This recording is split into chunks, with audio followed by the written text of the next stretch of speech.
Hey everybody, Rockin Robbie Billups here for Pop Culture Philosophers, and it's time for the weekly comic book review.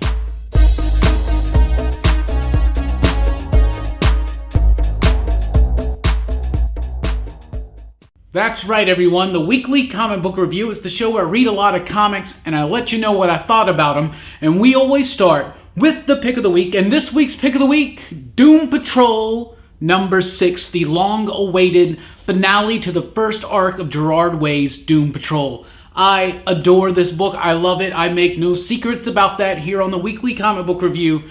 You guys know I'm just enamored with Way's Doom Patrol. I love it. Nick Darrington on the artwork is amazing, assisted by Tom Fowler on the inks on here to help get it out on time. The book, by the way, just so you know, it's not canceled. It will be back. Issue 7's coming out at the end of July, I believe, is when it's solicited.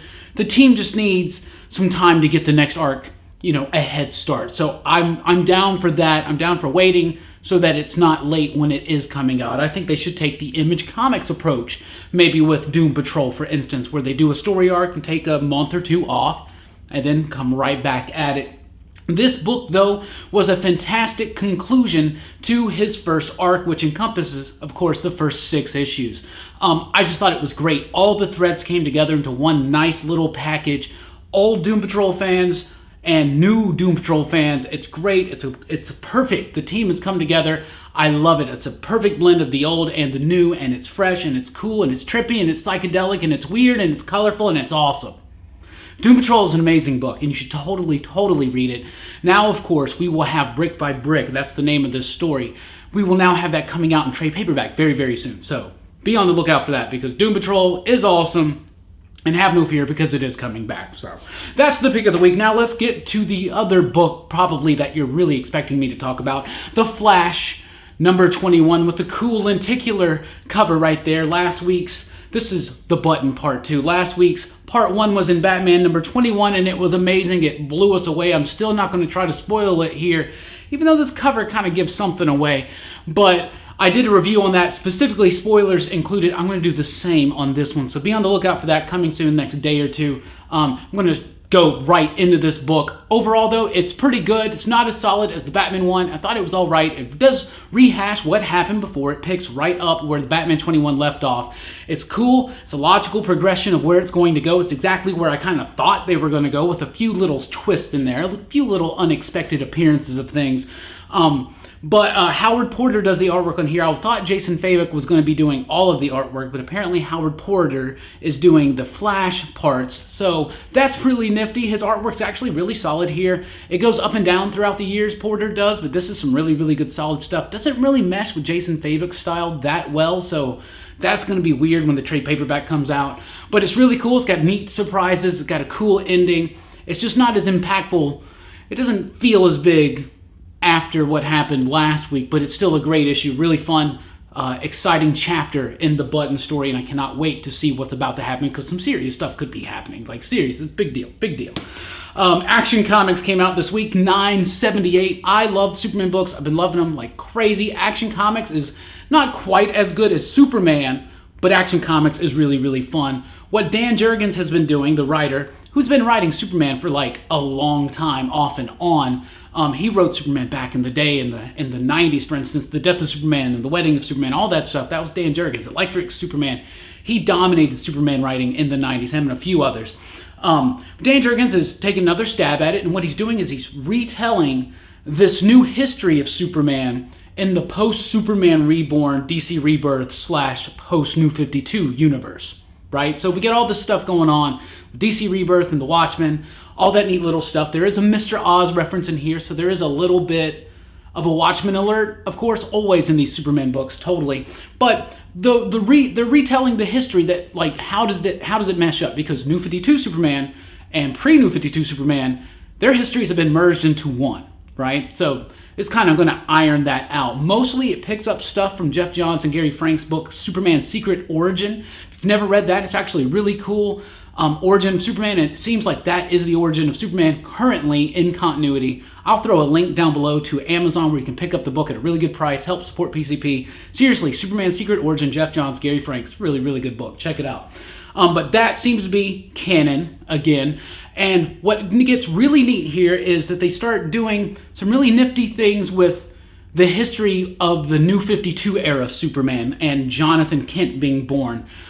That's where you as the reader are going to notice the differences. Of course, Superman and his people don't notice those differences, but it's really neat to see everything from back in the day is still part of the history. Electric Superman, Death of Superman, all that stuff is there, and the New 52 stuff still happened too, and Lois and Clark, and it's weird. It's really neat. It's just kind of zippered together, but it works and it's cool. Also, this is setting up for the Superman Revenge Squad to be coming out, and that's really, really exciting.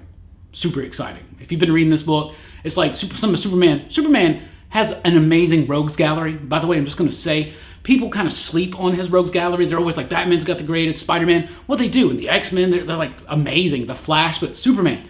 Just do not sleep on Superman's rogues gallery. And a lot of them are teaming up in a new Superman Revenge Squad. And that's building up, and that's really exciting. Super, super exciting. But what's really exciting is 90s Superman stuff is canon again. That's awesome. But we knew that's where they were going to go. Detective Comics 955. I love the Batman book right now, Detective Comics. Batman's all right. This Button story's been good, but otherwise Batman's like, eh. Detective Comics is awesome. And one of the reasons why Detective Comics is so awesome is because James Tynion IV, the writer, is picking up a lot of his inspiration from the early 2000s era of Batman. He said that in a recent interview that I read, I think something like C2E2 or something like that maybe. But it's really, really cool stuff, and that's one of my favorite eras of Batman. Cassandra Cain, Tim Drake, spoiler. You got all that stuff going on. Batwoman. It's a little bit pre-Batwoman, but Batwoman is now introduced. I love the Bat family aspect of this.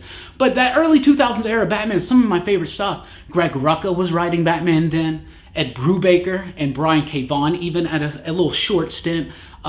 They were there. Like, Batman was really good stuff. If you haven't read that stuff, definitely got to check that out. The Ed Brubaker, Greg Rucka. I think the Greg Rucka Batman stuff's actually coming out in a new trade called like New Gotham or something like that.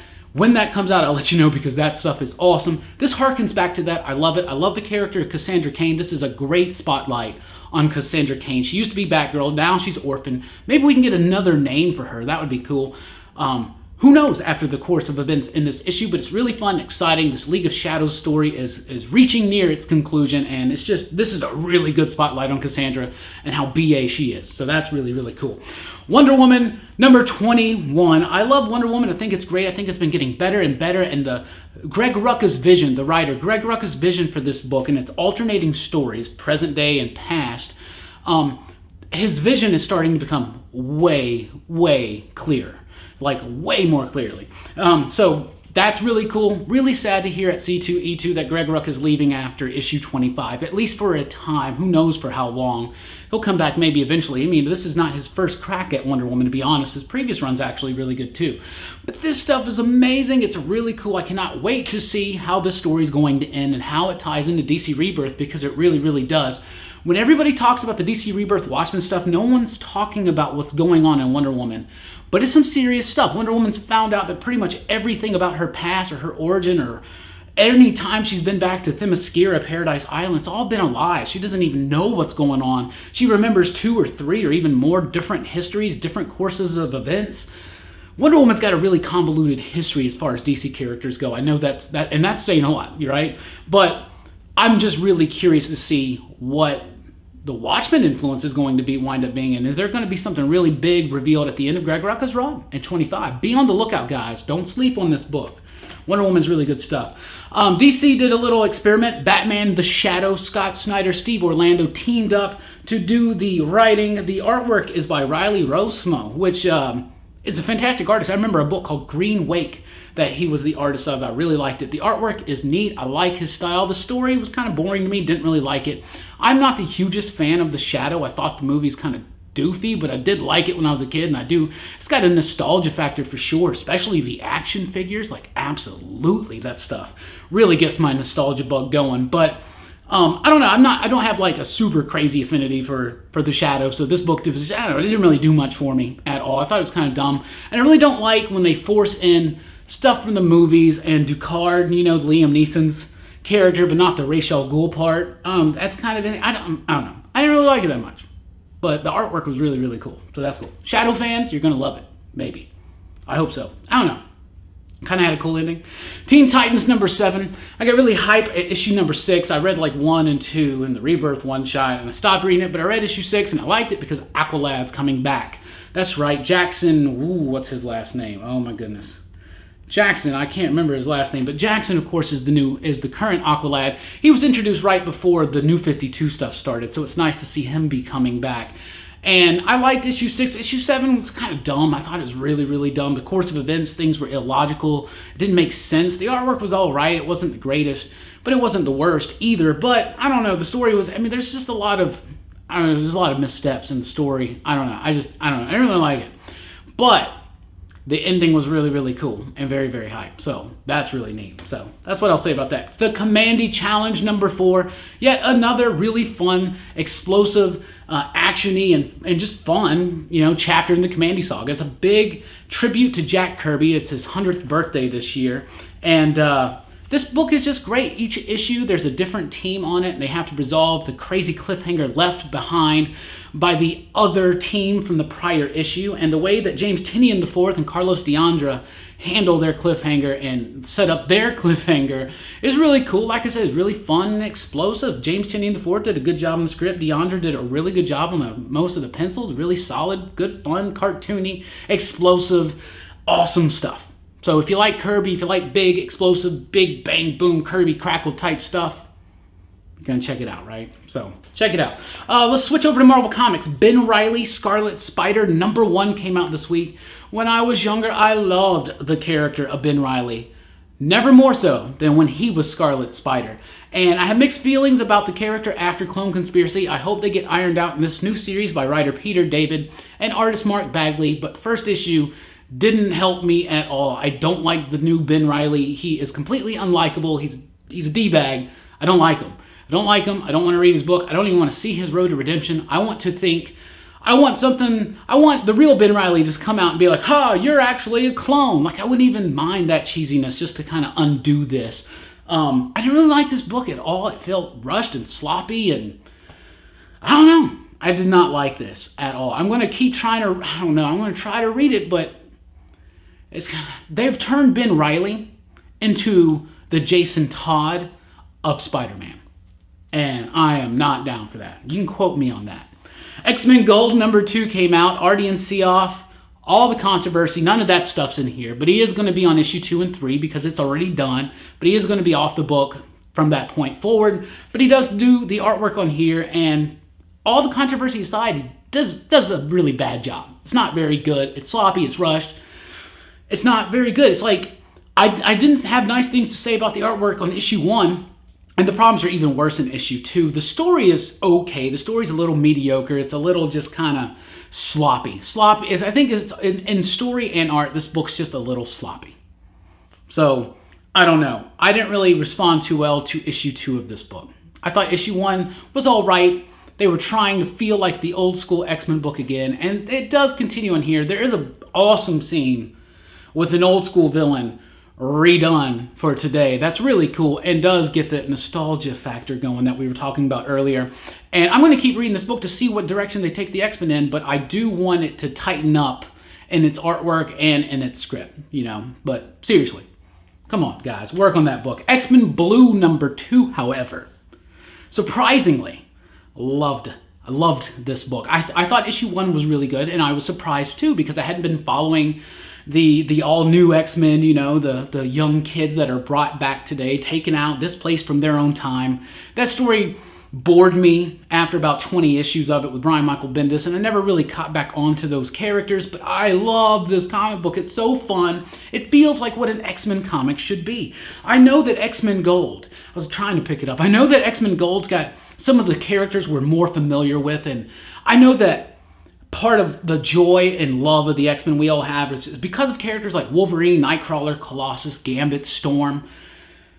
But man, these original 5 work so well in this book, and they feel more like what X-Men is supposed to feel like to me than X-Men Gold. And I thought X-Men Gold would feel more like the X-Men, but X-Men Blue feels more like the X-Men. I love this book. I thought it was great.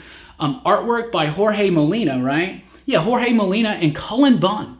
Cullen Bunn doing a really good job with this book. At least 2 issues in. Let's see what happens. Cullen Bunn's not a bad writer. It's just, he's up and down. You know, I don't know. I'm not talking smack about Cullen Bunn's skill. I think he's a good, capable writer. But he doesn't usually do things that just really excite me. And this is actually so far very exciting. I love this book. I think the character dynamics are really cool. They're the same characters we know and have loved for years and decades, but a little new twists, little differences that I really, really like. And I just think their dynamic is really cool, and it's a very fun book. And the artwork really works well with it. I really liked it. Weapon X #2. All these X-Men books. Like, space them out, Marvel, throughout the month, right? All in one day? Come on, I know we even got more coming, like Cable and Iceman and Jean Grey's getting her own book and Generation X. I'm excited to read these. Greg Land is the artist on Weapon X. I hate Greg Land's artwork. I don't like it, period. Aside from that, I thought the story so far is actually pretty cool in here. I mean, it's neat. Like, if you like the Expendables, this is like the Expendables in the X-Men universe. That's basically what Weapon X is, but it's fun. It's cool. It's like a cool action movie with not too much thinking behind it. And of course, this is what's going to lead into that, what is it, the world, I don't know. It's like the Wolverine Hulk monster, weapons of mass mutant destruction, whatever the WMD thing they're doing. I don't know. This is going to lead in that, and that just seems cheesy to me, but this book is cheesy, but it is fun, and that's the point of it. I wish we could get a better artist. I said that was all I was going to say about that. But the writing is actually pretty solid in this book. It's a really good, fun action book. If you like Rambo and you like the X-Men, then you're going to like Weapon X. Totally. Plus Warpath's in it. Warpath is awesome. Absolutely. Hulk #5. I've been loving this book. The new Hulk book focuses on Jennifer Walters, who was formerly the She-Hulk, right? The sensational She-Hulk. Now it's just Hulk, because she's a different kind of Hulk now, post Civil War II. She got really messed up in Civil War II. Friends died. Her cousin Bruce died, who apparently she's super, super close to, like way closer than I thought they were. But of course they're cousins, and of course they're close because they're Hulks. They have a shared experience, right? But it's really affected her, and this book has done a really good job of making Hulk scary again, of making Hulk not a cool, just superhero-y thing, like a big, oh, Hulk's here to save the day, but like, no, we don't want this person to Hulk out. It's a bad thing. Like, I like the Hulk books when the Hulk feels dangerous and uncontrollable. And that's exactly what they're doing here. And they're taking the feelings that someone has after experiencing a huge trauma in their life, and the rage and the shame and the guilt and all of that's boiling up inside. They're using the Hulk as an analogy for that. And I think that's great. I think it's exactly in the spirit of what Stan and Jack did in the 60s today, in today's world. I think it's awesome. That book is so super cool. Speaking of Hulk, Hulk makes an appearance in Old Man Logan 22. Jeff Lemire's swan song on the book, on the title. Past Lives is basically Old Man Logan going backwards or going into the past and then reliving bits of his life up. So it's a nice little treatise, if you will, on Wolverine. It's like, here is the history of Wolverine. It's fun to go back and see those moments of Wolverine's history to the nostalgia factor that we're talking about. Comic books are just really alive with that right now. They know who we are. They do. But the book is fun. Dustin Nguyen fills in on the artwork. Andrea Sorrentino has moved on to Secret Empire. Jeff Lemire's doing a really cool book. This has been a really nice, it's been a really nice book about Logan, who Logan is, what drives him, and Old Man Logan in particular. And I think that this is a great finale, and it's going to be really cool to relive these moments along with Old Man Logan. And I'm going to be sad to see Lemire leave this book. Absolutely. The Mighty Thor came out this week, and it was an awesome issue as well. Number 18, which leaves 2 issues until we find out who the new Ultimate Thor, or the War Thor, We're going to find out who that is in 2 issues at issue 20, and that's very exciting. Issue 18 is great. Heading to the conclusion of this Shi'ar Asgard war, which has been awesome. It's been really focusing in on a lot of cool themes about religion, spirituality, and God, and who is God to you, and who are you to God, and all that kind of stuff. So that's really, really awesome. Plus, Quentin Quire's in here, and Quentin Quire's one of my favorite characters in the X world. Plus, Phoenix Alert. There are 2 books this week with Phoenix-type stuff going on in it, and I'm a little unclear on this. I thought the Phoenix Force was, I don't know. There are 2. How does that exactly work?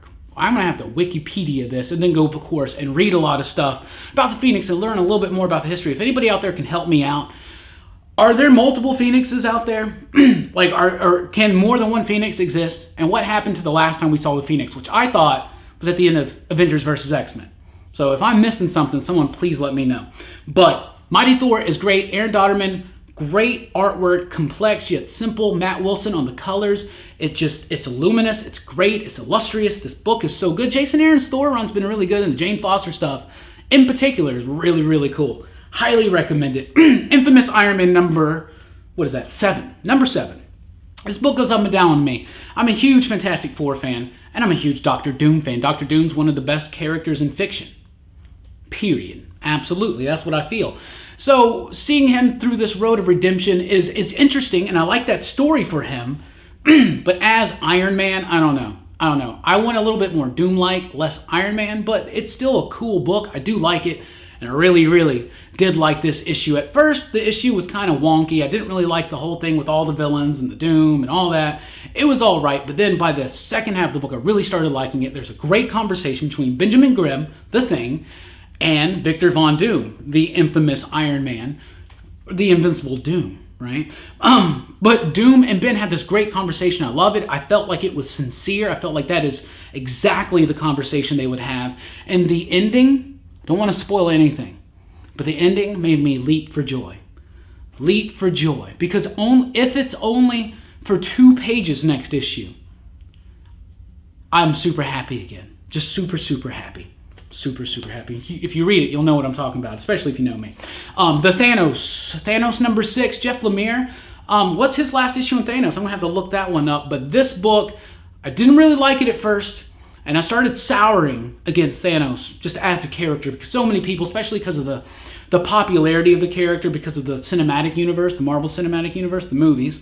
Because of the overwhelming popularity and all the people coming in now just saying, oh, Thanos can beat this and do this and do this, and it just kind of overwhelmed me. But dude, this book has made me like back into the Thanos fan. Like absolutely. Jeff Lemire has done a great job. Mike Deodato Jr. does a great job like 80% of the time. Sometimes some of it looks a little wonky or some stuff that's just but overall this book is great. It's super fun. This was a really cool issue. Another one of them Phoenix alerts. See, there's Phoenix right there. Like, Phoenix and 2, like, are there multiple Phoenixes? Like, can you just spawn a Phoenix, like, just for the hell of it? Like, can you do that? Like, or is the Phoenix, like, a singular entity? Like, there's one of them. But I guess they can be rebirth. But if they're rebirth, are there always more that can you, like, I don't know. Shouldn't the one die before another? I don't know. But this book was awesome. It's really cool. I really kept reading this book to see what was going to happen with Thane, the son of Thanos that was introduced by Jonathan Hickman in the Infinity series, which I really dug. And I just love it. I'm so glad I stuck with this book. I love this book. It's so cool. It's just badass. Thanos fans, you're going to love that. Darth Maul number 3. Issue 1, I was like, this is weak. I can tell this is going to be a weak story. Issue 2, I was like, that was super, super weak. Issue 3 was actually really fun. Really fun, and had set up a really cool ending and set up a really, really cool issue 4, possibly. Another book by Cullen Bunn. Like, not talking smack about him. He doesn't usually excite me. The ending of this very much excited me. I get where he's going with this, and that's really, really cool. It's almost like the Darth Vader series by Kieran Gillen. It's almost like a mini version of that. Just a little bit, but we shall see where it goes. But Darth Maul's a great character. I don't like getting too into the character's head. I think part of the mystery, the mysteriousness of Darth Maul is part of his appeal, at least to me. But the moment he pulls down his hood and I just get excited, that's a pretty decent comic. So Darth Maul was actually a pretty decent comic. Let's get into some independent titles. And can I get more independent than one of my homies, Lance Allen, L.W. Allen. Look him up on Facebook. Look them up. The genius behind Dance Panda Comics, who I have done a comic book with named Black Speck. Black Speck issues 1 and 2 are out right now. A new one of his just came out. It's called Imadre. Imadre number 1 and actually number 2. It's flip book, chapter 1 and chapter 2, one issue, $4.99.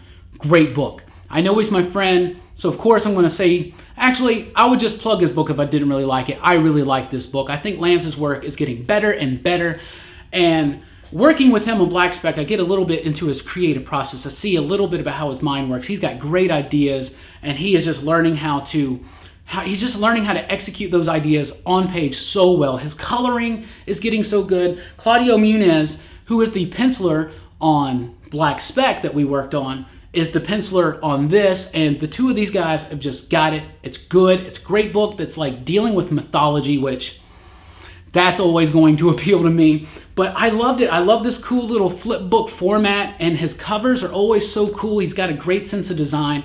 Your colors, Alan, your colors, by the way, are getting so good. Your decisions are so bold, cool, sleek, subtle. I love it. I just love this stuff. I'm not just pumping up your ego. This is really good stuff. This is some of the best work you've done outside of Black Speck, but I'm biased. So Claudio, Lance, great job, guys. There's a link down below. You can go to Lance's Gumroad, and all of his books are available there. Books like Fourth Life. I think Garcia Brothers is there. If not, it should be, homie. It should be. Imadre is there, and of course, Black Speck. Issues 1 and 2. 3 is coming out soon, the exciting conclusion. And that one, guys, is going to be awesome. But check those books out. I helped edit Black Speck, so definitely check those out. You know, if you're fans of, you know, whatever, just check it out. Send Lance some love. But Imadre is really good. I highly recommend that. Black Monday Murders is back. Black Monday Murders is back. Number 5. I just realized it almost sounded like I was singing it, so I repeated it just to make, I don't know. I don't know why I did that. Black Monday Murders number 5 was a great book. This book has been so good, from Image Comics and writer Jonathan Hickman, with artwork by Tom Coker. Really good stuff. Intense, complex, dense. If you don't like thinking about what you're reading, this is not the book for you. If you love thinking about what you're reading, you're definitely going to like this book. If you like stuff about the occult, especially the dark black magic seedy side of the occult, and especially the dark black magic seedy side of the corporate financial world, you're going to want to read this book. Black Monday Murders is amazing. It's a treat. Volume 1 is out in trade. I'll throw a link down below. Check it out if you haven't. But issue 5 is here, start of a new story arc, and it's great. It's intense, it's dark, it's slow build, it's build, and then it all just happens, and you realize it's all been happening the whole time. That's how Jonathan Hickman writes. Black Monday Murders is a great book. Check that out. Aliens Dead Orbit. You know, I don't really read a lot of the Aliens book, but James Takoi was doing this one, and he did some of that stuff on Jeff Lemire's Moon Knight book. If you remember when it kept jumping between the different artists, he did the stuff with the werewolves on the moon versus the space Moon Knights. Yes, and that stuff was really cool, highly detailed and intense, and his Alien book is really cool as well. The artwork is amazing. It's complex, it's highly detailed, it's cool, it's different, it's a unique spin. He's got really cool perspective. It's a really awesome book, perfect for the world of Alien. The story's all right. This is one of those books that you're going to get because the story's okay, but the art is awesome. You're going to get this book because the art is awesome. Check that out. Fans of Aliens, definitely going to check that out. Fans of really cool, different, unique artwork in comics, definitely check it out because this stuff is really cool. Another book that was really cool and was very surprising was Night Owl Society. When I picked this up, didn't even really look at the cover that much. I thought it was going to be some kind of horror, like a horror detective type thing or something. It's completely not what I thought it was, but this book is really cool. It's about a kid who gets a group of kids together to enact revenge on somebody who has done something terrible in their community. I believe it's like a priest or something because they call him father or something, I think, if I remember correctly. But the book was really cool. The artwork was great. The story, the dialogue was really good. The dialogue is a highlight. The artwork is a highlight. It's just really cool stuff. Really nice pacing. An excellent done book that I did. This was nowhere on my radar. Just picked it up on a whim. I highly recommend it. Night Owl Society. I don't know if many comic shops are going to have a lot of these. It's from IDW, but definitely check this book out. It's really cool. If you're a fan of anything unique, you're going to like this book. It's really cool. If you like great dialogue, subtle artwork that's really good, cinematic but not explosive, nothing super big, but down to earth and real, great faces, this book is just so good. Really, if you're going to try something, try Night Owl Society. That book was really cool. And I want to point out that the 4-color comic book history of comics concludes this week. Issue 6 is out. This book has been cool, required reading. Learn the history of the medium that we are all a part of and that we all continue to just blossom into awesomeness.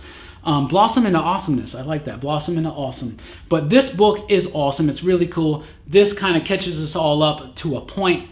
It's a great book. Definitely got to check it out. A trade will be coming shortly. And Jem and the Misfits. Jem and the Holograms, the Misfits, number 4. The book is ending and then it's coming back with that infinity thing or whatever. I adore this book. Kelly Thompson, is one of my favorite writers in comics right now, and that's amazing to me. So this book is super cool, very colorful. Read the Gem stuff, it's so good. So that's some really good stuff that came out this week, guys. Check out the Night Owl Society. Don't sleep on that Aliens book. Black Monday Murder is here. Get down there, check out Lance's stuff, Dance Panda Studio. Good stuff. Imadre, homie, your best work yet, outside of Black Speck. Darth Maul turns a corner. Thanos is awesome. Iron Man, infamous he is, has a great ending. Some really good stuff. X-Men Gold, X-Men Blue, that was really cool. Commandy Challenges, Nate. Teen Titans is a little, Anyway, great stuff. Superman, The Button, #2. Video about that coming soon. But Doom Patrol reigns as a favorite for the pick of the week, guys. That's what I thought about what I read. Let me know what you read and what you thought about it down below. Thank you guys so much for checking out the video. Appreciate everything. Do like, share, and subscribe. Weekly comic book reviews every single week. Also movie reviews, toy reviews, other stuff like that, and podcasts can be found at popculturephilosophers.com, including blogs like the brand new Top 5 Green Lanterns by our very own Jonathan Strickland. Check that out. Thank you guys for rocking with us. Keep reading.